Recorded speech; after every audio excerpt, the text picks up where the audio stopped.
Okay mga kababayan, Chris Ulo po at welcome back po ulit dito sa ating YouTube channel. Okay, ito mga kababayan, pag-usapan ho natin itong si Senador Pampilo Lacson, na kung saan ay nung nakaraan ho ay nagbitiw, nag-resign ho bilang chairman ho ng Blue Ribbon Committee, especially ho dyan sa usapin hong maanumalyang flood control. At alam naman ho natin mga kababayan, marami hong politiko at marami hong kababayan ho natin na pabor ho dito kay Senador Pampilo Lacson na humawak at maging chairman ho ng Blue Ribbon Committee dyan sa usaping flood control issue. At nagulat ho tayo mga kababayan, after niya ho i-expose or i-expose ang inabot at nagulat daw ho siya sa isyung umabot ho na 100 billion insertion. Halos lahat daw ho yata ng mga kasamahan niyang senador. And sabi ko nga, hindi kaya nag-resign itong si Senador Pampilo Lacson bilang Blue Ribbon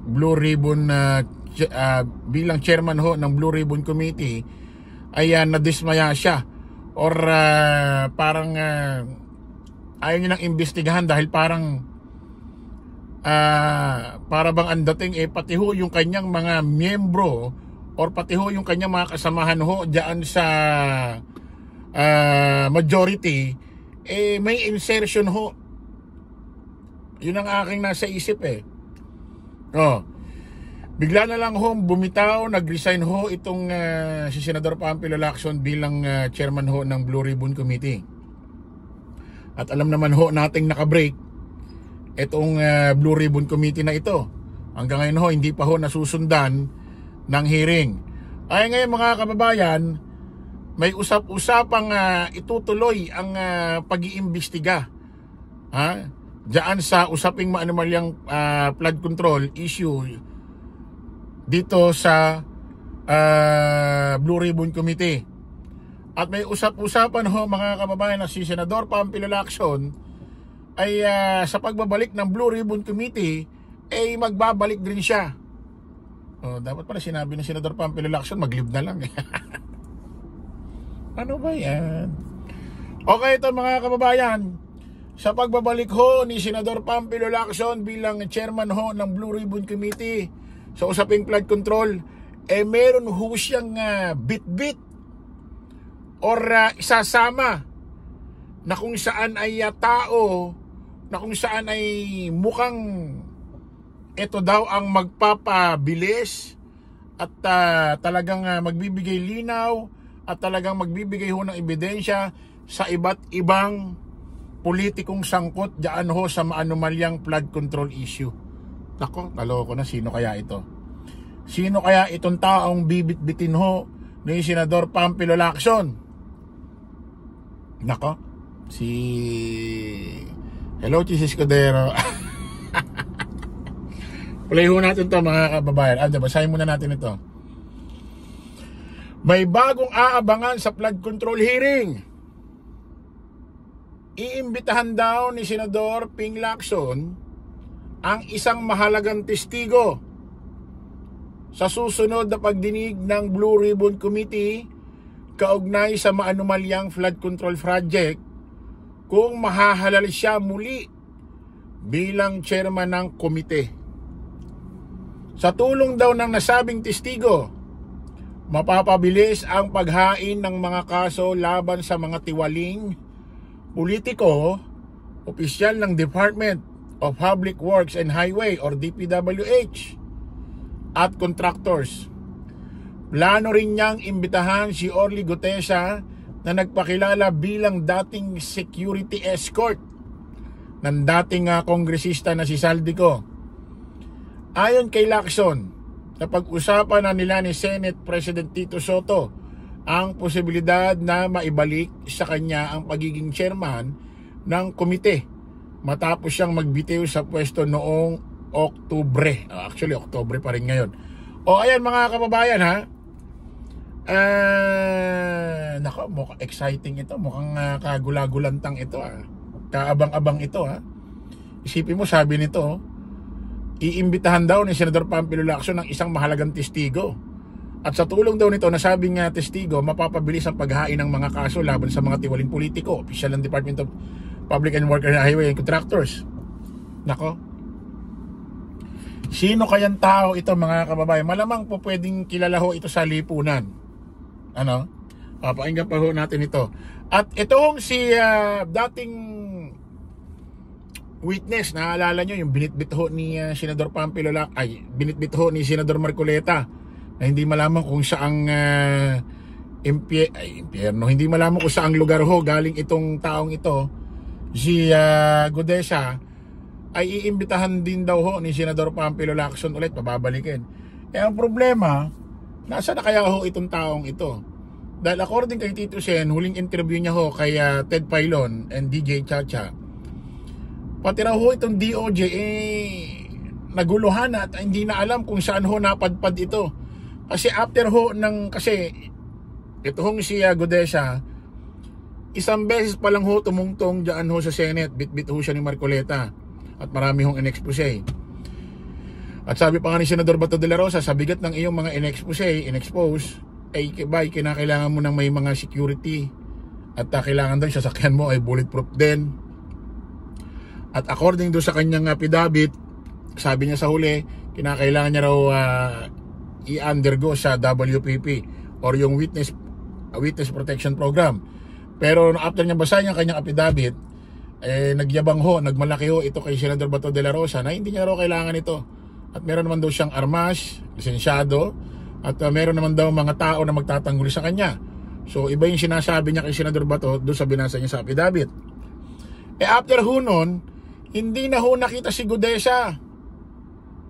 Hindi na rin ho alam kung saan ho lupalop napunta ito. Hindi na rin ho makontak. Hinihintay nga raw ho sa Department of Justice pumunta ito at para patotohanan ang mga salaysay. Wala na, hindi na malaman. Wala na nakakita rito sa taong ito. Hindi malaman kung ano na nangyari ho sa taong ito. Pakinggan natin to, mga kababayan.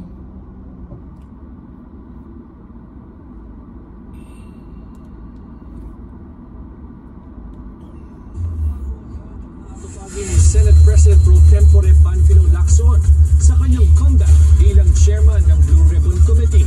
Bukod sa flood control scandal, sisilipin din ito ang anomalya sa iba pang infra projects tulad ng farm-to-market roads. Narito ang Agenda Weekend Report ni Hannity.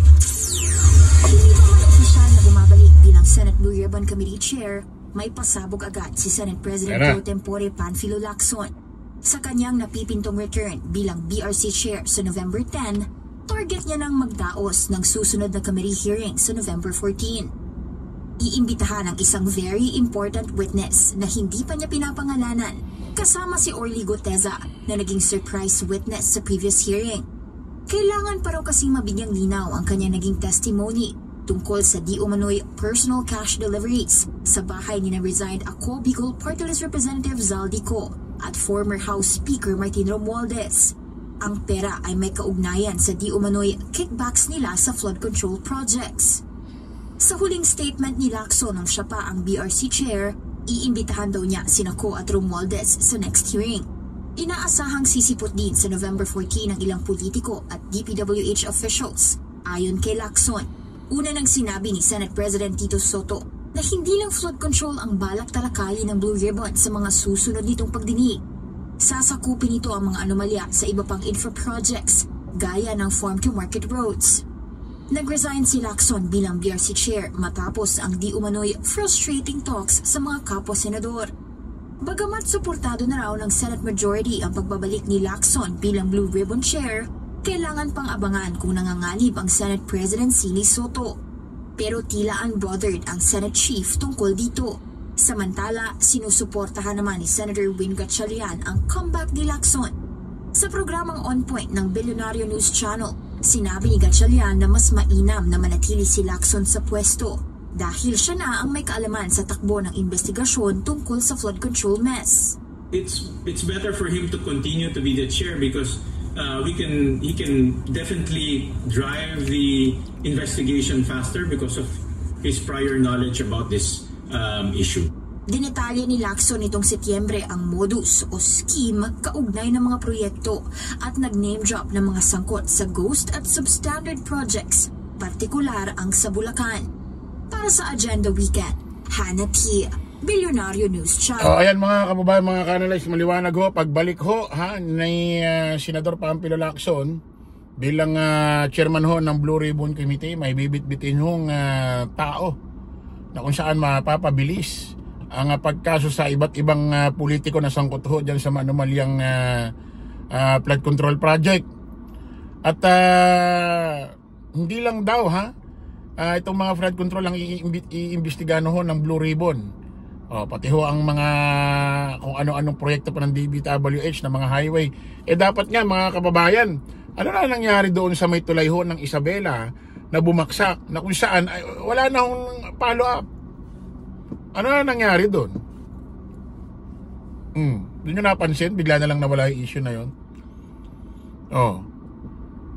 Dapat ho maimbestigahan din nyo, dapat maisama sa Blue Ribbon Committee yan. Ano na nangyari doon? Alata rito mga kababayan kay Senador Gatchalian na mas maraming may tiwala na senador, especially ho dyan sa majority, ewan ko lang sa minority, nakaramihan ay mga DD shit. Mas marami hong nagtitiwalang mga senador kay Senador Pamphilo Lacson bilang chairman ho ng Blue Ribbon Committee. Excuse na lang ho kay Senador Erwin Tulfo.